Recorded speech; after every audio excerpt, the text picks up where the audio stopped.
Hello friends, welcome to Easy Way to Learn English. Today in this video we are going to learn about a sentence. एक sentence को कितने parts में divide किया गया है उनके क्लोजेस के बेस पर। तो देखते हैं सेंटेंस। वैसे तो आपने सुना होगा कि sentence, compound sentence, complex sentence and simple sentence. आज मैं इन तीन ही कैटेगरीज के बारे में आपको बता रही हूँ कि ये जो इसके पार्ट्स हैं सेंटेंस के, इनको इन पार्ट्स के थ्रू क्यों एनालिसिस कैसे किया गया है। तो देखते हैं। पहले तो हम जानते हैं एक क्लॉज और एक सेंटेंस में क्या डिफरेंस है। क्लॉज वो होता है जिसमें एक ही वर्ब होती है, और वो कौन सी वर्ब होती है?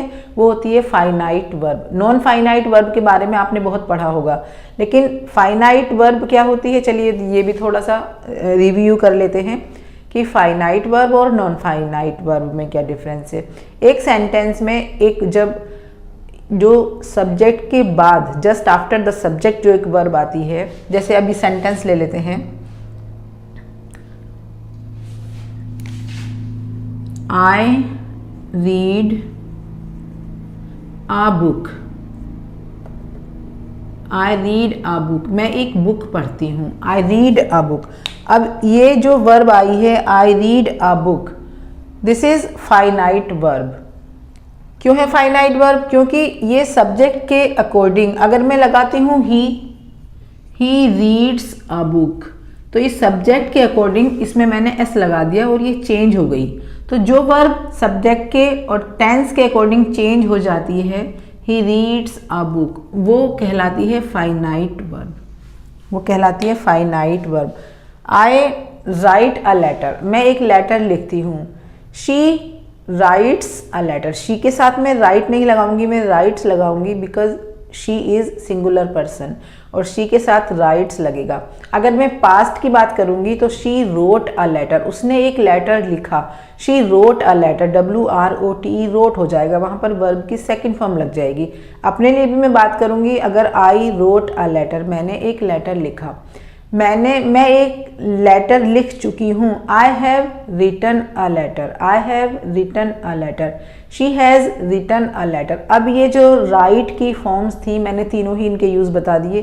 फर्स्ट फॉर्म भी आ गई, सेकंड भी आ गई और थर्ड भी आ गई। हैज़ के साथ सेकंड, पास्ट इंडेफिनिट में हैज़ के साथ वर्ब की थर्ड फॉर्म, पास्ट इंडेफिनिट में वर्ब की सेकंड फॉर्म, और प्रेजेंट इंडेफिनिट में वर्ब की फर्स्ट फॉर्म हमने लगाई, और सिंगुलर सब्जेक्ट के साथ हमने उसमें एस या ES जैसा कि सिचुएशन के अकॉर्डिंग वो भी लगाया। अब मैं बात करती हूँ, मैं एक लेटर लिख रही हूँ। I am writing a letter, कौन सा टेंस हुआ? ING साइन है, कंटिन्यूस का, एम प्रेजेंट का, तो it will be present continuous. I am writing a letter, मैं एक लेटर लिख रही हूँ, तो ये हो गया प्रेजेंट कंटिन्यूस।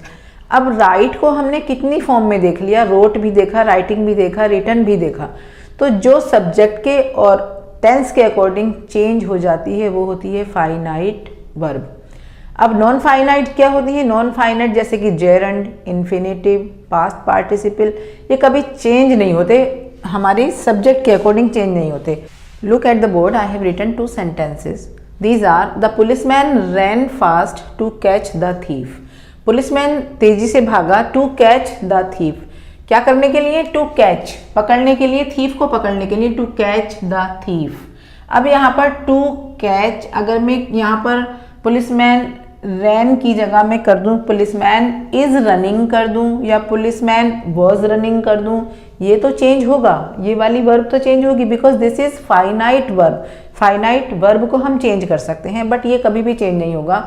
अगर पुलिसमैन ran fast, अगर is running fast और was running fast, then it will be the same to catch the thief, वहाँ पर to catch ही आएगा, और ये इन्फिनेटिव वर्ब है। यहाँ पर वर्ब इन्फिनेटिव जो कि हमने कैच से बनाई है, उसके आगे to लगाकर to catch, तो इसको कहते हैं वर्ब इन्फिनेटिव।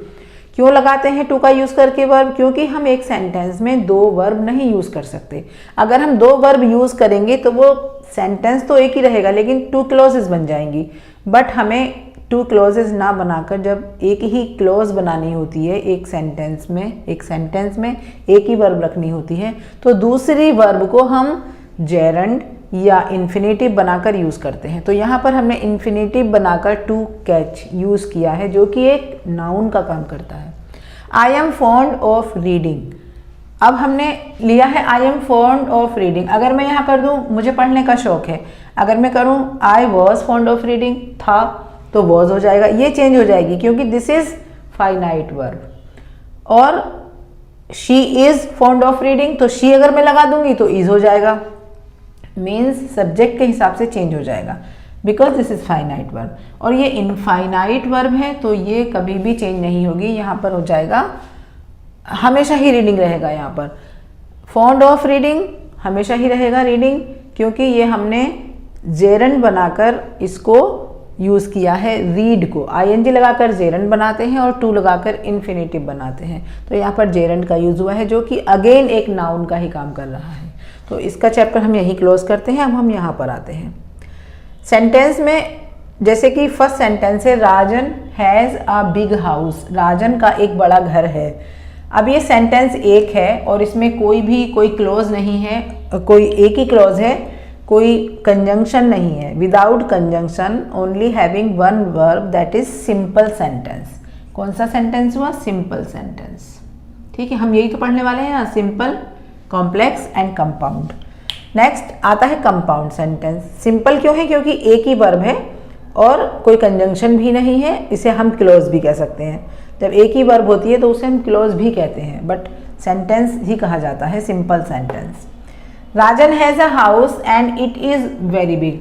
अब इसको मैंने ऐड ज्वाइन किया है एंड से, एंड कंजंक्शन के थ्रू दो क्लोजेस को कंबाइन किया है। एक क्लोज हो गई राजन हैज़ अ हाउस, क्योंकि यहाँ पर एक वर्ब है हैज़, एंड अगेन एक वर्ब यहाँ पर है is.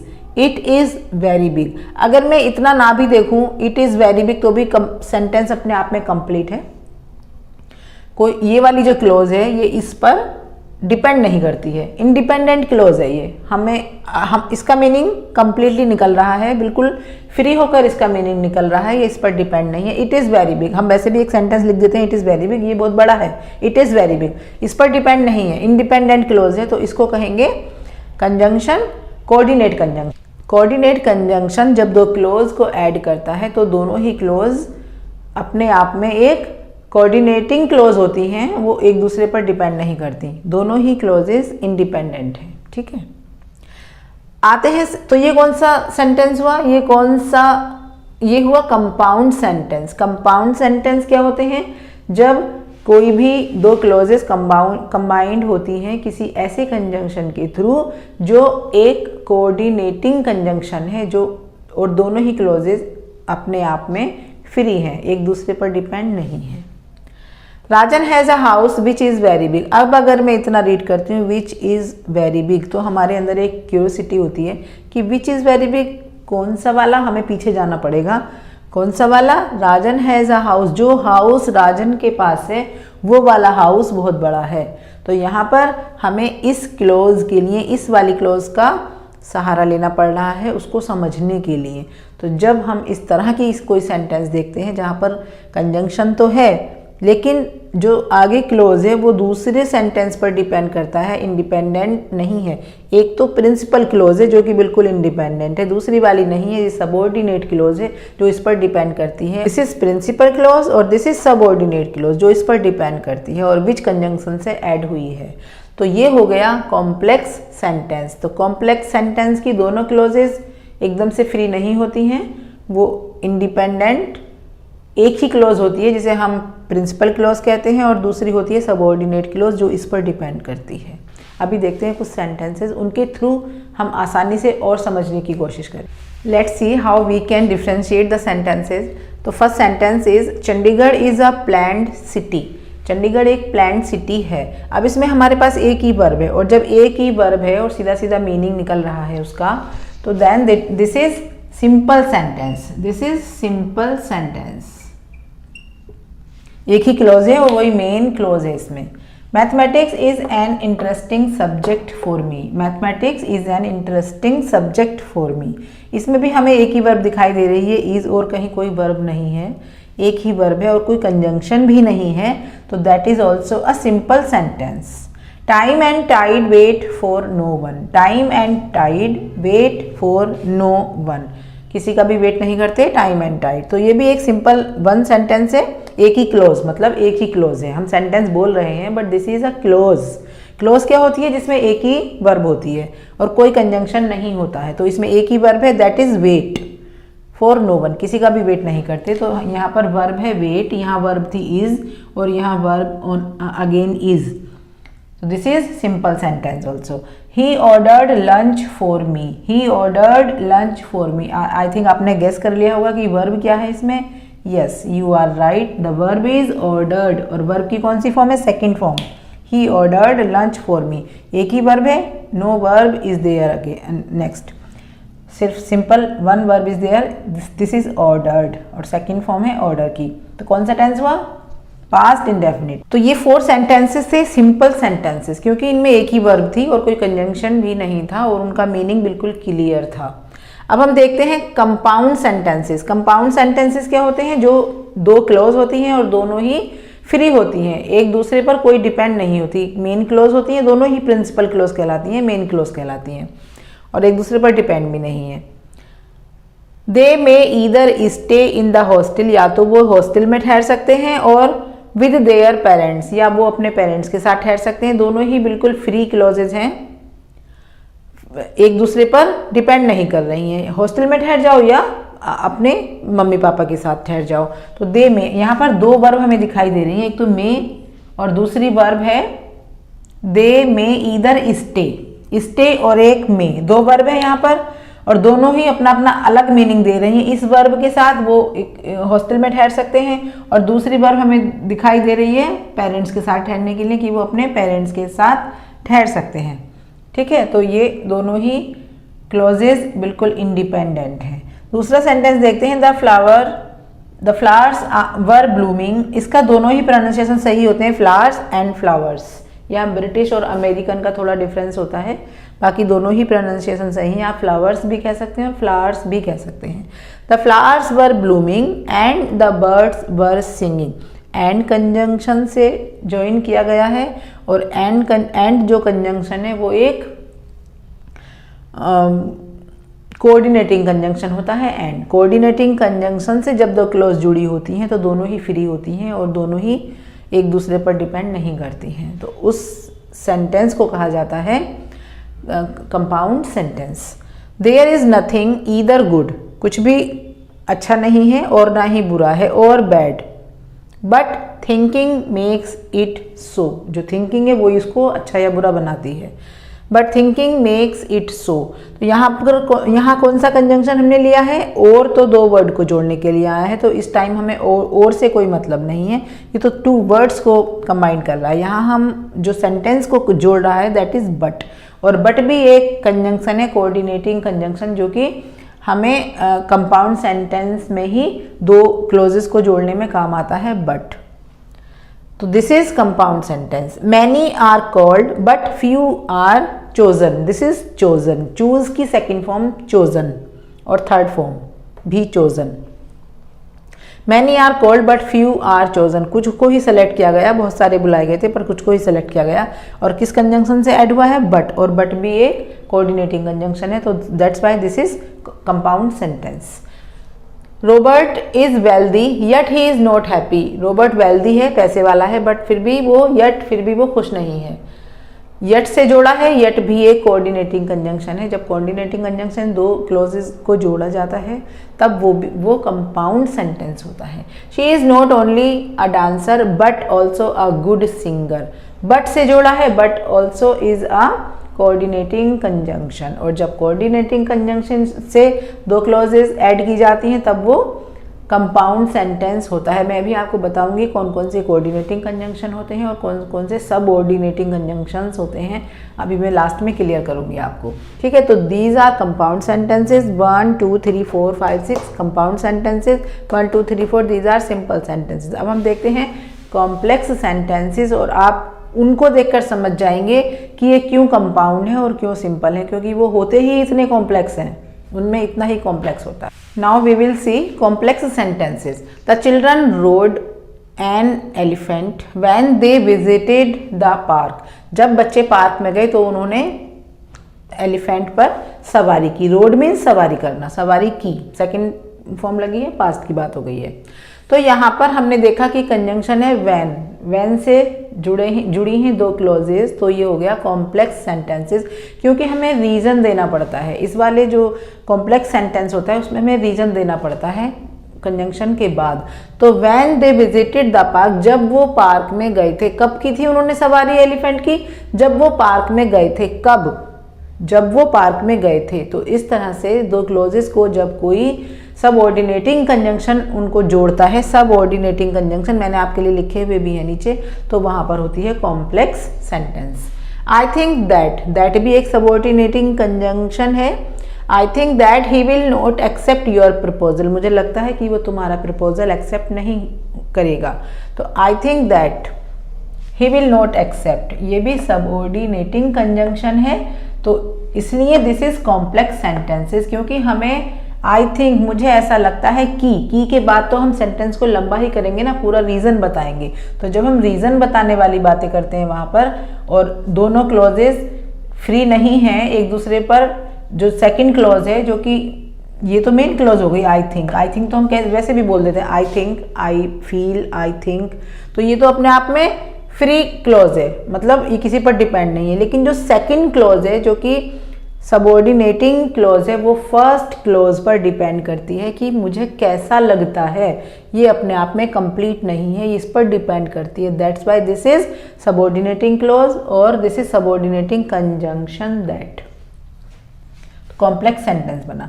People who are in the habit of quarrelling, जो लोग लड़ाई की हैबिट जिन्हें होती है झगड़ा करने की, कैन नॉट बी हैप्पी, वो खुश नहीं रहते हैं, खुश नहीं हो सकते।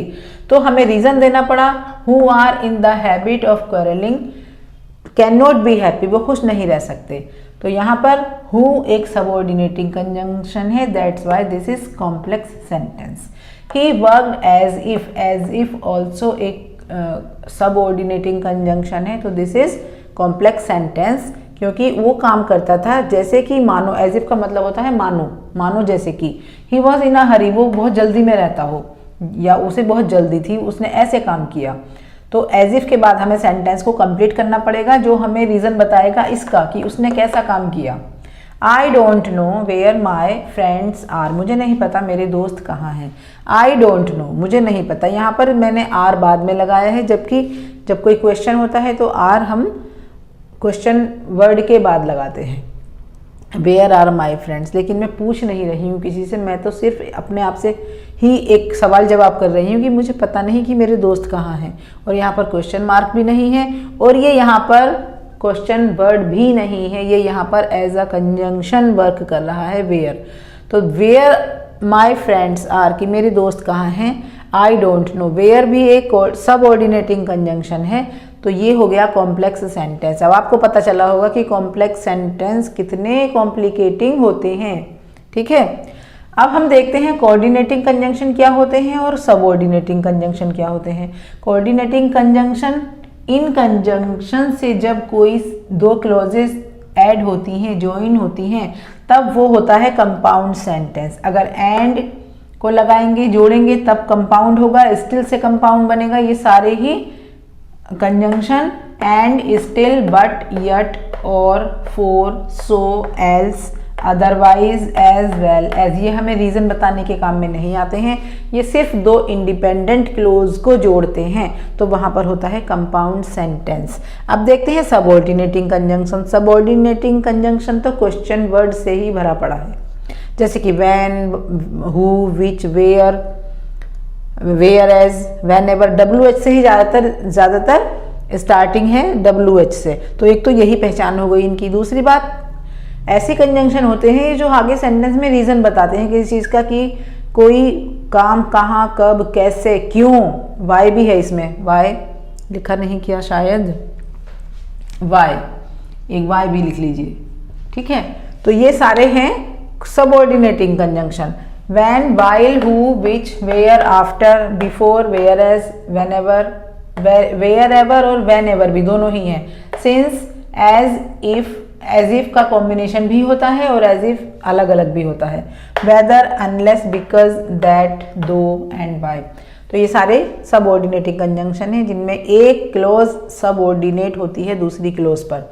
ठीक है गाइज, तो I think I have tried to make you understand in very easy and simple way. I hope you have understood today's session. I will be back soon. Till then, keep learning, keep shining, and keep watching my videos.